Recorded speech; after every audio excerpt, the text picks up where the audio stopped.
বন্ধুরা আসসালামু আলাইকুম। তোমরা সবাই কেমন আছো? আশা করছি ভালো আছো। আমিও ভালো আছি। সাধারণ রান্নাঘরের সাধারণ রান্নাবান্নার রেসিপি নিয়ে আবার তোমাদের কাছে চলে এলাম একটা নতুন ব্লগ নিয়ে। ব্লগটা দেখতে ভুলো না, প্রথম থেকে লাস্ট অব্দি ব্লগটা দেখতে থাকো।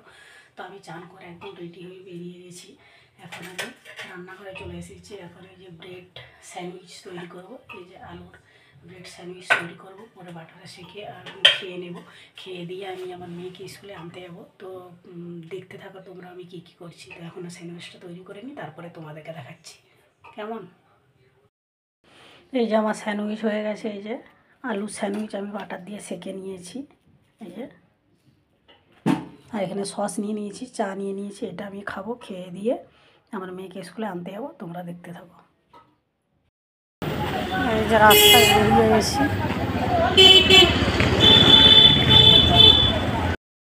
এই যে জিসাদের স্কুলের গেট এইটা। জিসাকে স্কুল থেকে নিয়ে নিয়েছি। হ্যাঁ বলো বেটা। আজকে স্কুল আমি অনেক মজা করব।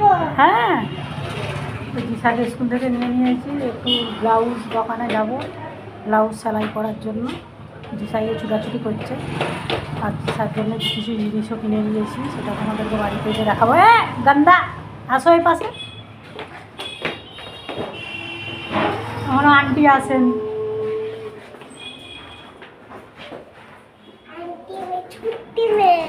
এই যে আন্টির দরজায় যে লক করা আছে।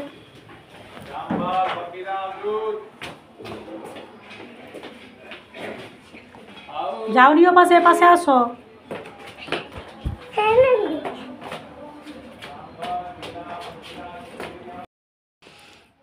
এই যে আমি ঘরে চলে এসেছি। এই যে আমি ঘরে চলে এসেছি। আর আমি কি জিনিস সেখানে কিনলাম তোমাদেরকে সেটা দেখাচ্ছি। এই যে মেয়ের জন্য এই ইনারটা নিয়েছি, দুটো লেগিংস, যে একটা ন্যাপকিন নিয়েছি, আর হাত মোজা দুটো আছে মেয়ের। আর আমি দুটো নিয়েছি এই যে পেটিকোট। এই নিয়ে বাড়ি চলে এসেছি। এখন আমি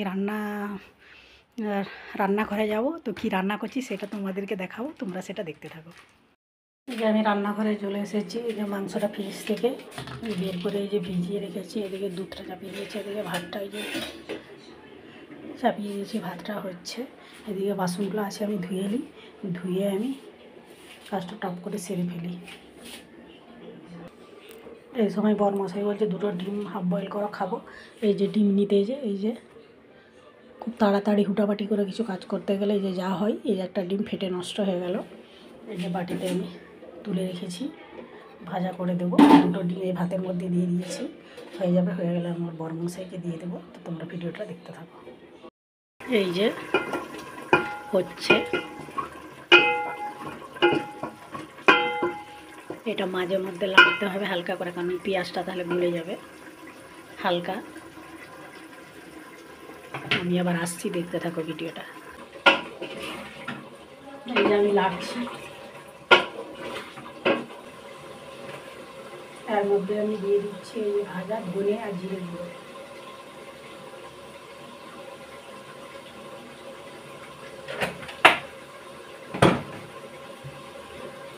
দিয়ে এটা আমি ভালো করে নাড়িয়ে দেব।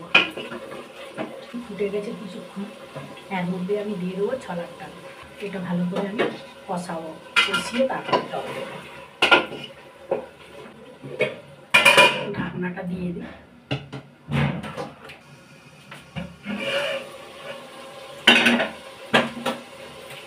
ভালো করে আরেকবার নাড়িয়ে নেব।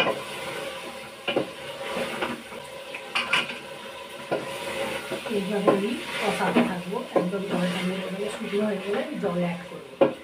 তোমরা ভিডিওটা দেখতে থাকো। এই যে দেখো আমার জলটা একদম শুকনো হয়ে গেছে, একদম নিচেই বসে আছে। এইরকম নিচেই বসে গেলে জলটা অ্যাড করতে হবে, নয়তো মাংসটা গন্ধ করবে। এই যে জলটা অ্যাড করছি। এই যে আমি জল অ্যাড করে দিয়েছি। করার পরে যে এরকম হলে আমি এবারে ঢাকনাটা লাগিয়ে দেবো। এই যে ঢাকনাটা খুলে দেবো।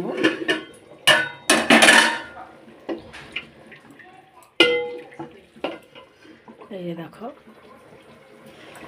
এই যে আমার হয়ে গেছে। একটু আঁচটা আমি হাই করে দিয়েছি, যে জলটা আছে ওটাও মরে যাবে, মরে একদম গাঢ় হয়ে যাবে। আমি লবণ চেক করে নিয়েছি, ঠিকঠাক আছে। তো আমি এর উপরে আমি তোমরা দেখতে থাকো। এই যে আমার দেখতে পাচ্ছ আমার হয়ে গেছে।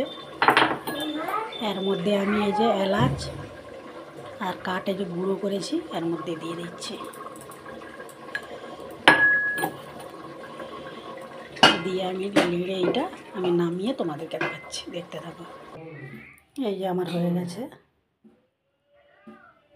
দেখতে পাচ্ছ। তো তোমাদেরকে আর কি বলবো, সাধারণ রান্না করে সাধারণ রান্নাবান্নার রেসিপি তোমাদের কেমন লেগেছে অবশ্যই জানাবে। যদি ভালো লেগে লাইক কমেন্ট শেয়ার করে দেবে। আর কি বলবো, সবাইকে আল্লাহ হাফেজ।